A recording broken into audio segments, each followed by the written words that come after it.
This episode is brought to you by Coffee Mate. After watching this season of the HBO's original series, The White Lotus, this is the tropical getaway I needed. One more pina colada, please. Hey, you're not on mute. Oh, I thought I was in paradise. Turns out it was my Coffee Mate. Coffee Mate pina colada and Thai-iced coffee-flavored creamers. Inspired by the newest season of HBO's original series, The White Lotus. For the love of coffee. Try now. You know what's smart? Enjoying a fresh gourmet meal at home that you didn't have to cook. Meet Factor, your loophole in the laws of mealtime. Chef-crafted meals delivered with a tap, ready in just 2 minutes. You know what's even smarter? Treating yourself without cheating your goals. Factor is dietitian approved, chef prepared, and you plated. Pretty smart, huh? Refresh your routine and eat smart with Factor. Learn more at factormeals.com. Hello and welcome. I'm your host, Jennifer. I am a spirit medium, and I am inviting you tonight to join me in my spirit parlor as I talk about soul shifting. In a few past episodes, I talked about human mind, ego versus soul mind and soul consciousness. And one of the struggles that I have had that I want to share with you, because I'm sure you can relate, is that sometimes it is very hard to shift out of our humanness and into more of our soulness. So I want to provide some guidance on how to facilitate this shift. Now, when we're in our ego mind, we're often fearful, judgmental, critical. Our human mind has a very hard time being happy. We are constantly coming up with goals and objectives that we think will then make us happy if we achieve them. If you find the perfect partner, you'll be happy. If you have the perfect body, you'll be happy. If you get that job promotion, if you buy those cute pair of boots, or you're happiest in the summer, or you can't be happy without a clean kitchen, you understand it's an endless list. And the thing about it is that we achieve so many of our goals, we are motivated to complete them, and yet there's something else always waiting in the wings to take its place. And it's just perpetual goal achieving. It is a myth that so many of us buy into, even though time and time again we're proven wrong, that this happiness is fleeting. So what is the truth of it? One aspect of it is that our human ego, our human mind, is never going to be happy. It's never going to be satisfied. It's never going to feel safe. Because think about it, if you actually did achieve security and safety, what would you then do? Most likely, you're going to worry about losing your safety and security, thus not enjoying it. You can begin to understand that this human brain of ours, that system does not work. It will never work, and that's okay. So, to begin to grasp the concept that you feel like you're on a hamster wheel and you're never going to get towards that happiness or security and safety, lack of being annoyed and envious or angry.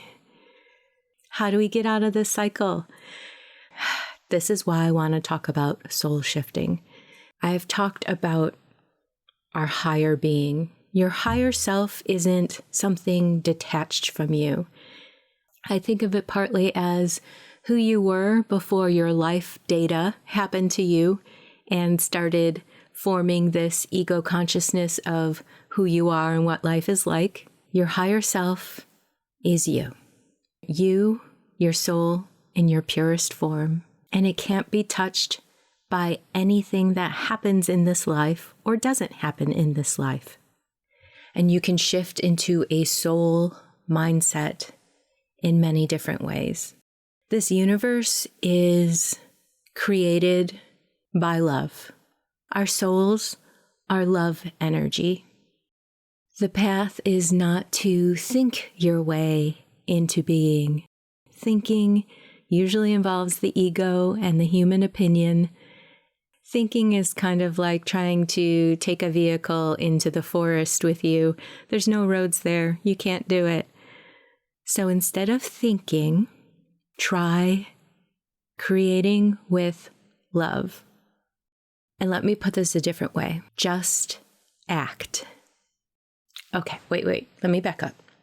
Take some time to breathe, feel your body, and take some time to shift your attention from in your brain, behind your eyes, down into your heart, and just feel your heart center.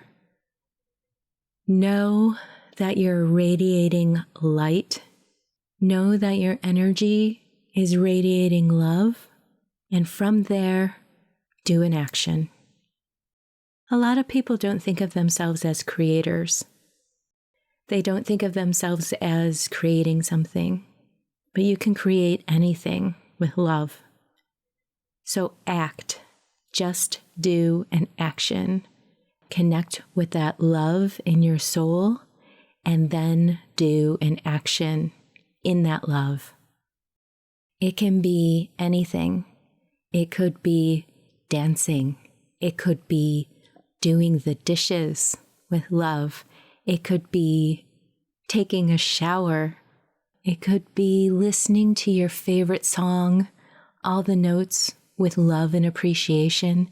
It could be making your bed, loving the fact that you have a comfortable bed to sleep in a warm room, in a house that you live in and love. Do anything, do any action with love, and see how that feels. Record that data for your human brain. And beyond that, when you do think about creating and manifesting, the fact that we live in a physical world and we are able to have an idea and act upon that idea and pull it into our reality for others to witness and share and build upon, that is amazing. What an amazing playground we live in. I often say that if you kick a rock, you're manifesting. That rock would not have moved if you hadn't been there. That rock would not have been affected if you hadn't had a thought and taken an action and then just kicked it 5 feet down the road from where it was. That is how simple the act of manifesting and creating is. What if you decided to pick up that rock, paint a beautiful flower on it, and leave it on your neighbor's doorstep, or leave it on the corner by the school for a child to discover and wonder about? How amazing is it that you can do the simplest of things and affect someone's life with love and wonder? Sitting with this idea literally moves me to tears. And let's say you want to tap into larger goals, something that your heart really wants, something that just moves you. Say you have an amazing idea in your head and you want to write a book. It's so easy for our human brain to rip that apart and list all the reasons why you shouldn't write a book and how no one would want to read it, or gosh, what if people hate it and are angry with you that you created something? Never ever decide that your actions are going to be dictated by the critical ego of someone else. What you want to do is create something from your higher self that speaks to someone else's higher self. Let's flip that for a minute. Would you want anyone to limit themselves and not share part of their soul and take action because of your worst self? Don't you want someone to create something that speaks to your highest self, to your pure soul? Imagine if everyone operated that way and we all were speaking from our brilliant, lovely souls to each other. Imagine what that world would be like. No fear, just sharing love, sharing creativity, sharing knowledge and ideas. This is the energy you want to cultivate in yourself, and this is the energy that you want to operate in, and this is the energy that will speak to others to do the same. And if it doesn't speak to them, that's okay. It just means it's not for them. It has nothing to do with you or what you're doing. It's just not for them, and that's okay. And we all have those really bad days where it just feels impossible to shift or feel anything besides the anger and frustration or the annoying that can happen in our daily life. Just take a deep breath and ask yourself, okay, how can I love myself a little bit right now? What little act can I do with love to soften what I'm feeling? There are just so many different things that we can do to act upon. Sometimes the action comes first before the feeling. There are so many times where we're like, I'm not feeling it today. I'm not going to do X, Y, Z. And in truth, the action can come before the feeling. An act of love and compassion can make you feel love and compassion. So explore that idea as well. And if you're still not feeling it, tap into someone else's love. That is why a song can pull us into a mood so much, because someone else's soul is speaking to your soul. They created something with their energy, and you can take that and transmute your own energy with it. Look at a beautiful painting, read a passage from your favorite book, or just look out the window and appreciate what nature created and realize that you are a part of it. Our ego likes to tell us that we're trapped in misery, and through simple exploration and action, that notion dissolves so quickly. So in times of negativity, ask yourself, what can I do with love? And how can I love myself? Ask yourself, what is this negative situation teaching me to love all the more? So to create a life for yourself, where you're expressing your soul and manifesting through your soul into this physical world and sharing it with other souls, that is magic. And that's where you want to be. And as I am sharing with you this glimpse of how amazing it would be to be in a collective that all operated that way, it starts with you. And it starts with your micro universe that is you. No one even has to know. You can be in your room, watering your plant, speaking encouraging words to it, admiring its beautiful leaf structure, and watching the sunlight hit each individual leaf of this little plant that you decided to take care of. It can be going outside and listening to the wind as if it's whispering to you. It could be going out at night and talking to the moon and telling it your poetry that came from your heart. It could be dusting off the dashboard in your car. It's about having this sense of love and responsibility for every little detail in your life. When you start connecting with your soul and your love on the inside, and then through small steps on the outside, taking action and affecting a 1-foot radius around you, and then an entire room, and then your house, and start interacting with the people in your life from this capacity, it starts expanding so quickly. You don't even have to discuss it with anyone else. They will notice, and it will sing to their soul as well. Wordlessly, they will be encouraged to do the same. And all it starts with, a little spark.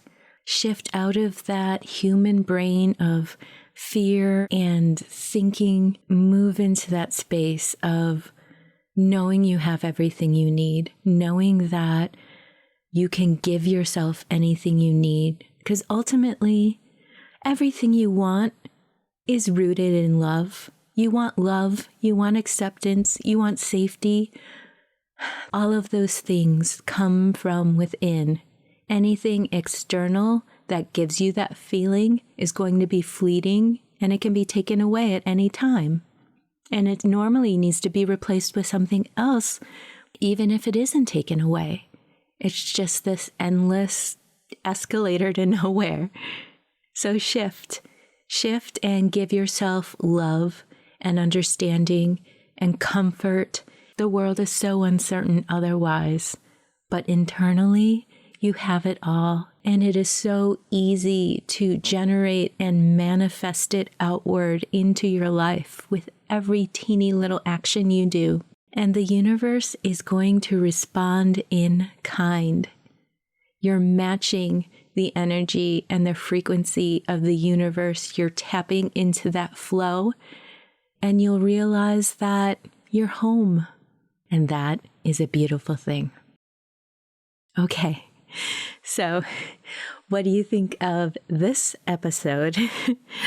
I would love to hear your thoughts. You can email me at speaknow@italktoghosts.com or leave a comment where you can. And I read every comment and email because we are sharing this human experience. We are sharing our soul experience together, always.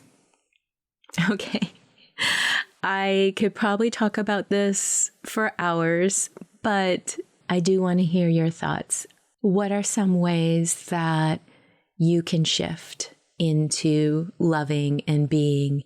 And what actions do you like to take that start to physically manifest this in the world around you? Make sure to let me know.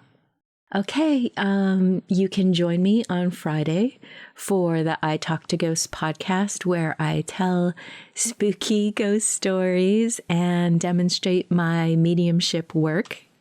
If you haven't checked out those episodes, those Friday episodes, I love spooky ghost stories. I've always been fascinated with the paranormal.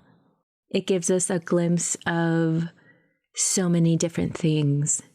Oftentimes I will share a medium reading for my guest of the week so you can see my work in mediumship directly without me just having to talk about it. I just love that you can see how I work, and you can share in this experience between me and my guest and all the deep moments that are cultivated through connecting with those that we love and how that is possible.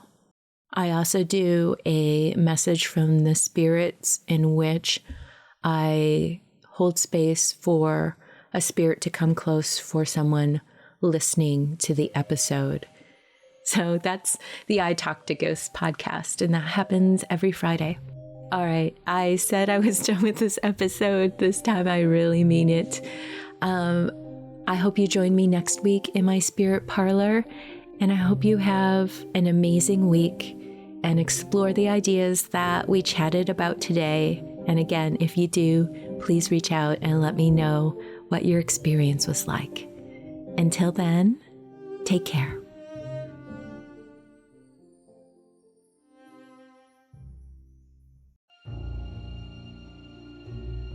If you enjoy stories of the paranormal and the unexplained, join me for They're Not Shadows.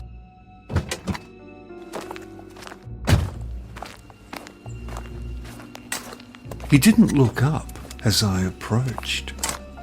He just kept digging. Hey, Jeff. What you doing? Digging? I can see that.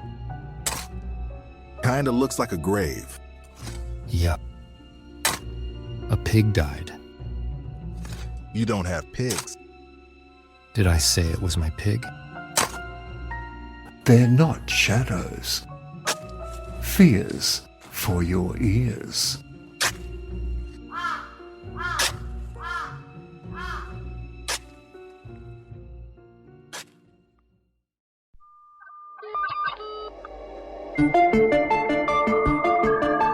Fear Daily is a podcast that takes you into the shadows of the past, unearthing the 1990s most terrifying tales of monsters, madness, and life after death.